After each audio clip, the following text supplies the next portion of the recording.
En la Cámara de Diputados hay quienes alistan ya iniciativas para poder reforzar los derechos y libertades ganados por mexicanos, mexicanas durante muchas décadas, entre ellos la libertad de expresión. Gibran Ramírez, buenas noches, gracias por acompañarnos. Buenas noches, querida Elisa. Hay muchos retos en la materia, la verdad. Hemos conquistado una libertad de expresión por decreto, pero hemos retrocedido enormemente en comparación con los países de América. El retroceso en libertades en México es solo comparable al de Venezuela, según Freedom House. ¿Comparable al de Venezuela? Sí. ¿Más o menos ahí nos encontramos? Tuvimos una pendiente descendente, sobre todo por el periodo de la guerra, pero en el nuevo régimen, el que se supone de pluralismo y todo eso, en el régimen de la transición, sí, tuvimos más periodistas asesinados que entre el 70 y el 90. El autoritarismo, las restricciones a la libertad de expresión eran otras entonces. Ahora matan a periodistas. Esa es la principal crisis de la libertad de expresión. Curiosamente, en los medios nacionales, que en su mayoría están en la Ciudad de México, los escándalos se hacen por otras cosas. Por ejemplo, porque el presidente le responde a algún periodista. O este show que se han montado un periódico capitalino por el asunto, por la sentencia injusta contra Sergio Aguayo, pero que se utilizó para criticar al régimen todo. Creo que el verdadero problema de la libertad de expresión está abajo y no lo estamos viendo. Está el mecanismo de protección a periodistas, hay que reforzarlo, pero se trata de un problema ya muy enraizado y que responde a dinámicas muy locales en muchos casos. ¿Es momento para legislar al respecto? Yo diría que la solución no está en la legislación.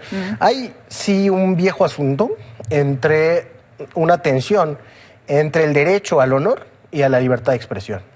Y en eso, casi siempre cuando hay ambigüedad, se debe decidir a favor de la libertad de expresión. Pero yo diría que el honor es también un tema. Sí. Porque vivimos en un tiempo de noticias falsas y estamos próximos a entrar a un tiempo del deepfake, ¿no? Serán capaces de producir videos de nosotros diciendo cosas que nunca diríamos por inteligencia artificial.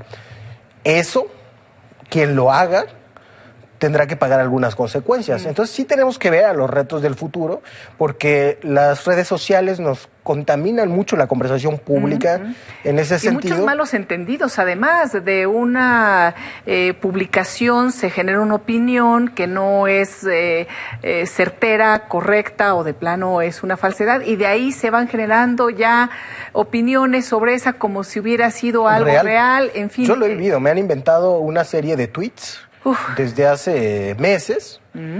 ¿De que tú dices algo? De que yo digo algo, cosas misóginas, así.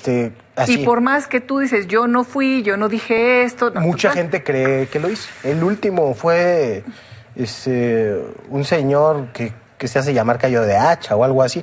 ¡Pum! Así lo avientan y no hay consecuencias para eso. Ahora, otra cosa es el abuso de poder, es el atraso del poder judicial, con lo que se ha visto, con el caso de Aguayo, y yo creo que esa es una anomalía y que en eso el Poder Judicial tiene que avanzar en el sentido en que lo ha propuesto el ministro Saldívar, y es un buen signo que la Suprema Corte haya traído el amparo. Ya el caso ya está en el Poder Judicial Federal porque todo lo que había sucedido estaba aquí en la Ciudad de México, y bueno, tiempos para analizar, reflexionar, no únicamente quedarnos en tema de leyes, y por supuesto también investigaciones en relación a esto que estás diciendo que ha sucedido en el Poder Judicial de la Ciudad de México. En fin, bueno, vienen tiempos complejos e interesantes y aquí lo estaremos comentando, Gibran. Aquí lo vamos a discutir. Muchas gracias. Gracias a ti.